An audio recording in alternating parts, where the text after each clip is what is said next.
Welcome back to Rephotography. Today is going to be the third part in my series where I visited Bordeaux. The first part, the first video, was covering the preparation to a city, to a location that you're unfamiliar with. The second part was actually on site doing the photography with a particular emphasis on how to do the alignment, which is just such a critical feature. And today we're going to be looking at how to prepare those images and how to merge the images for a successful hyperlong exposure shot.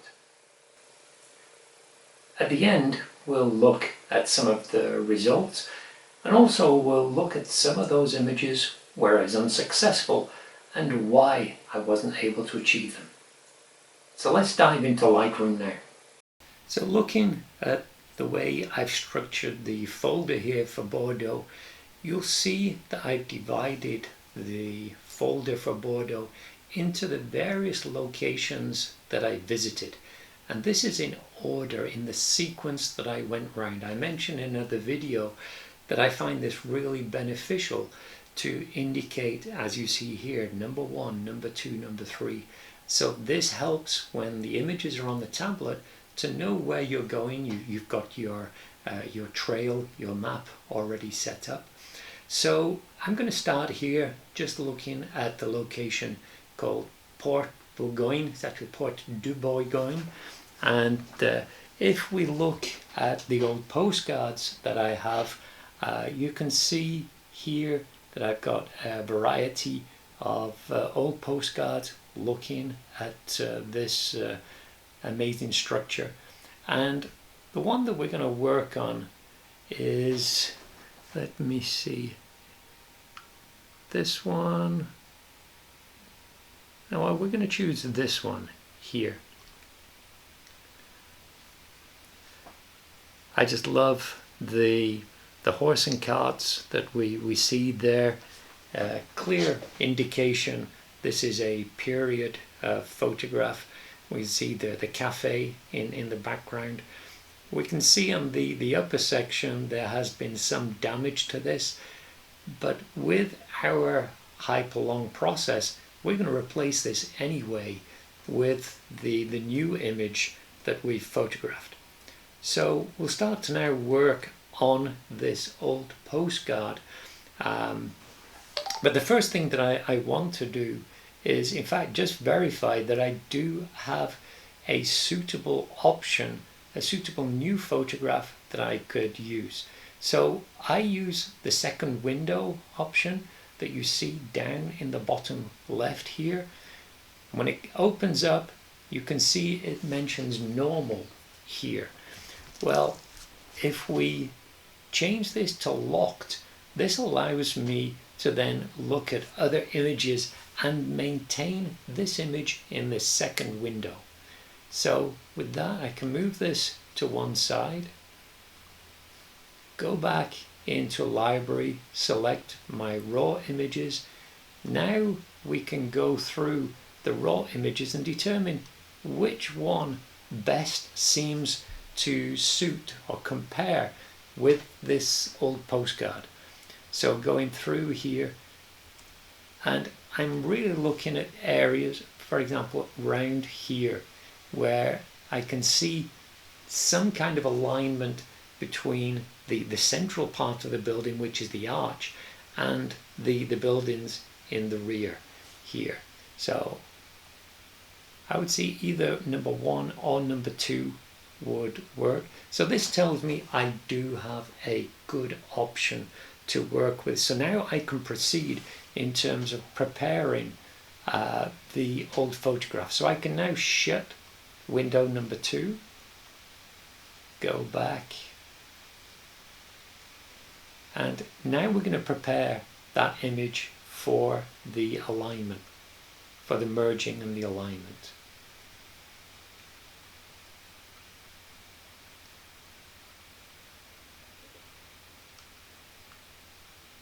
Once I can find.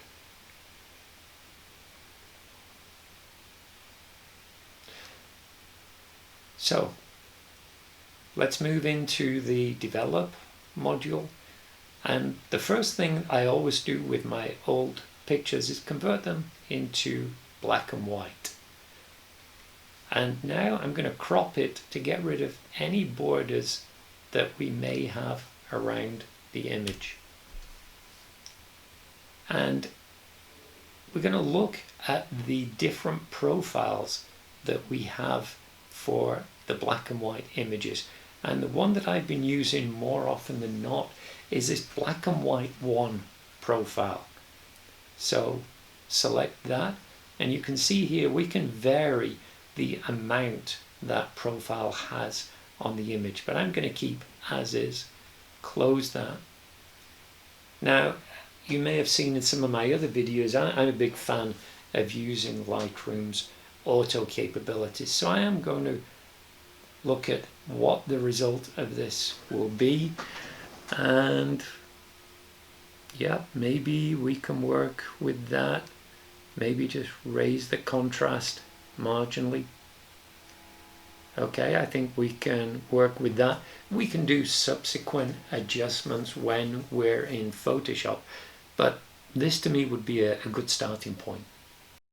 So one of the options that we can do here is to take this into Lightroom and use one of the neural filter options within Photoshop. So we're going to edit a copy with a Lightroom adjustments, as we've made several adjustments to this. So we're going to open this in Photoshop, and now going in Filter, Neural Filters,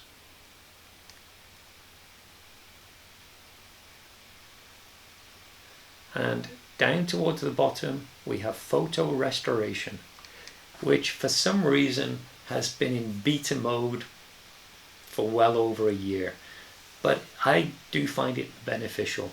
So we'll allow Photoshop to do this. Now the standard output is on the current layer, but I want to take it onto a new layer. I want to compare it and see just how does it look compared to the original. Now if you do Control-0, that gives us the image in full screen. Now if I disable this,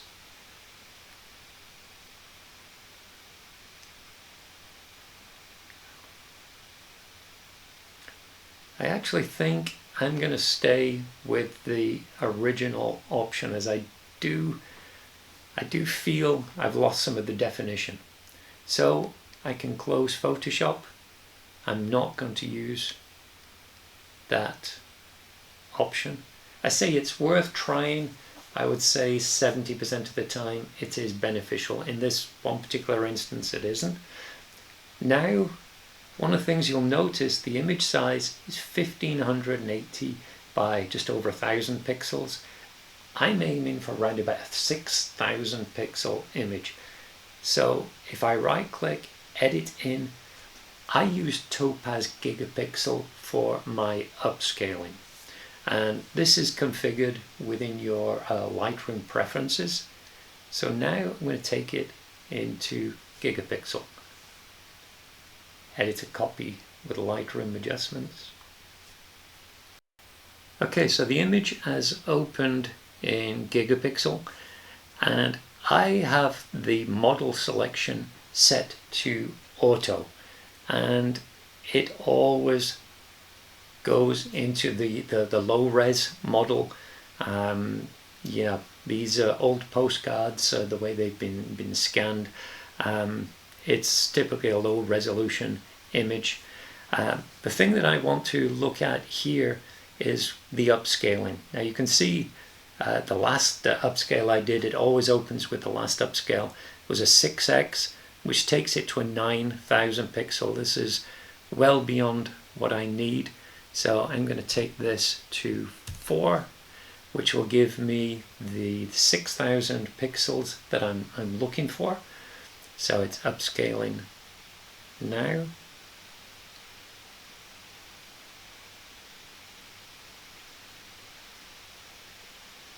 And enhanced. So now I can take it back into Adobe Lightroom. So Gigapixel has closed and has exported the image back into Lightroom. And if we go into Library, into our TIFF images, there's the image there, 6,324 pixels. So now we can take this into Photoshop. So right click, and I'm using a Windows PC, edit in Photoshop. And here we can edit the original as I've not done anything to it. So now we can turn our attention to the raw image, the new image. And so again, looking in the library module, and we selected this image here. And going to develop.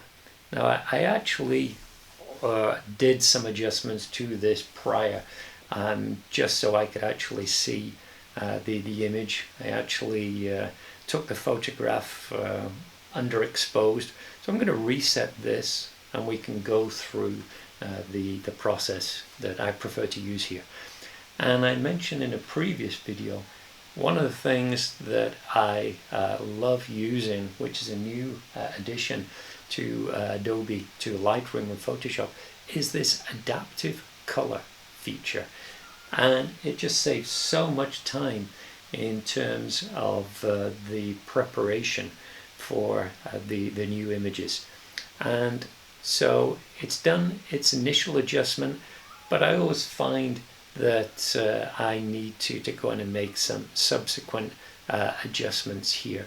So I'm going to open the shadows, going to increase the contrast, maybe raise the exposure marginally, and I like to add a small amount of texture to the image.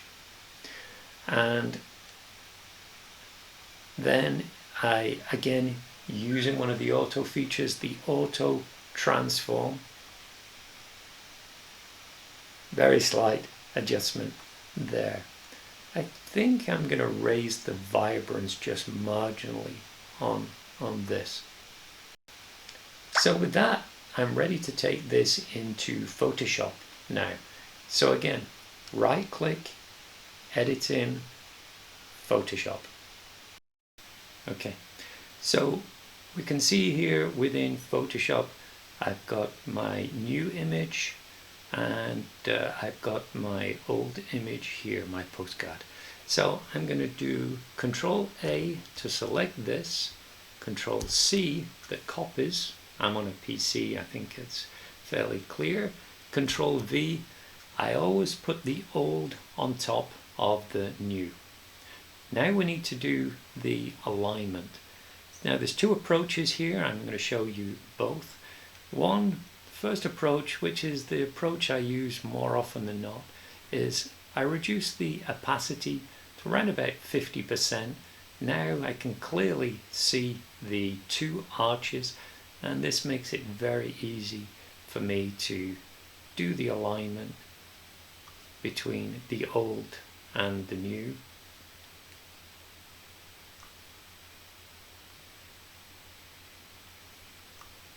I'm going to do this quickly just for the sake of time in this video.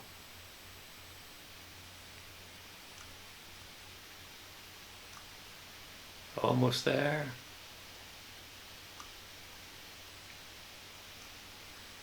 And I could continue with this, but let's stop there. Now the second option, let me take the opacity back up to 100%, is by using guides. So I'm going to switch off the old. So in order to enable guides, you need to have the rulers. So if you can't see the ruler here on the left and above, then just go to View, Rulers. Okay, once we have that, then if you click in the ruler, drag it across, it's going to allow you to place a guide on your image.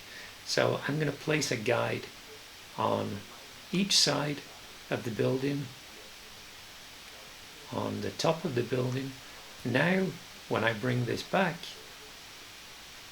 again I can go through the process of adjusting the image to suit the guides.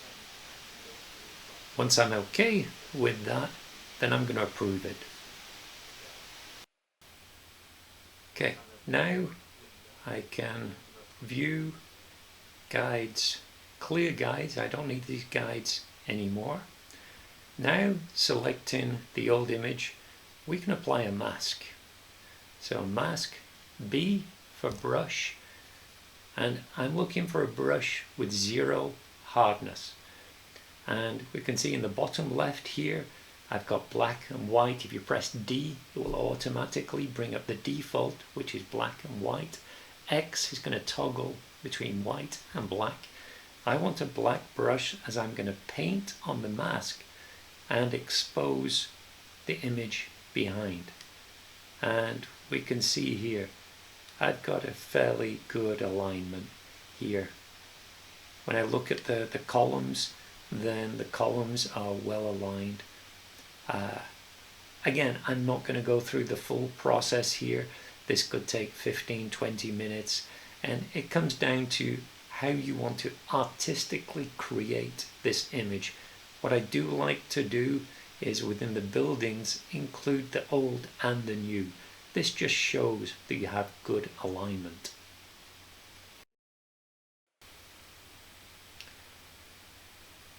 Okay, the last thing I would want to do once I've gone through all of my masking, looking at what I want to include, what I don't want to include, I'm going to crop this. I typically crop down to the old postcard, the width of the postcard, and I can see the lamppost here. I don't want to include the lamppost. With Photoshop, I know I could remove that, but for the sake of time. And what I would then do is I would go ahead, B for brush, I would go ahead, I've already got my signature selected, and I would add my signature. Flow is set at 41%, Control Z, let's undo that, take that flow back up to 100%, save, and we're just about good there. There is actually one last thing, which is using the adjustment brush. And what I like to do here, if you go in the top and look at which adjustment you're enabling, brightness, contrast, now I want to highlight the areas of the old postcard that I really want to draw people's attention to, which is the people, the transport. Now here, brightness is 50, slightly on the high side. I'm going to bring that down to round about there. I don't want it so noticeable.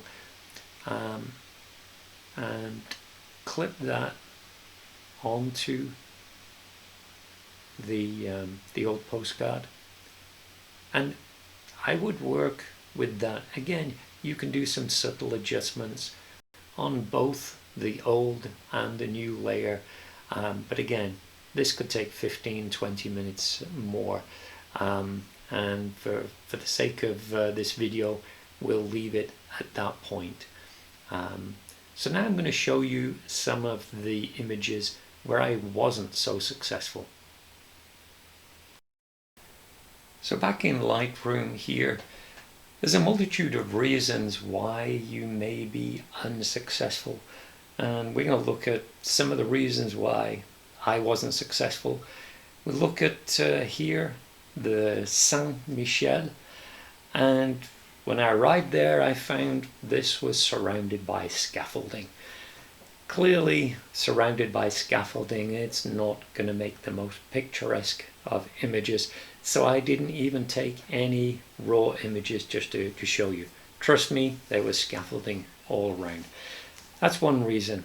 Then Place des Capucins. And you can see here, that's what I was hoping to re-photograph. Great photograph showing people of the time, transport, the shops. When I got there, however, this is what I found on site. Trees that are just filling the area, make it very picturesque. I'm sure the people love it, but for doing photography, it's not helpful. So again, unsuccessful with that. Next, I was hoping to do Theatre Français. Again, I love this picture for the people, the transport, the theatre. The challenge with this one is when you don't have adjacent buildings to work with, to do your alignment, it's extremely difficult. And here we can see we have the roads slanting away either side. So I did try to photograph this, but I was off. I wasn't successful. The other thing, when you look at the position of the photographer, I'm pretty sure he was elevated here. We look at the horse and cart, he's at higher level than the cart. So again, your perspective is not going to be perfect for this. So unsuccessful there. And last one is Jardin Public. And I had a couple of images here. And I'm sure these locations exist. I just couldn't find them and I ran out of time. I had these 20 locations I was trying to shoot, all within 2 days. I didn't have the time, I was rushing, and so I probably would have been better reducing the amount of images that I was trying to get. But anyway, so those are 4 reasons where you may be unsuccessful. I would say when I go out with around about 20 locations, I'm probably going to be successful in around about 3/4 of them. Anyway, I'm going to leave you now showing some of the images that I was able to obtain or achieve. Bordeaux is an incredible city. I would highly recommend a visit there. If you need some help, by all means, let me know. And with that, I'll say farewell and hope to join you in my next video. Thanks and goodbye.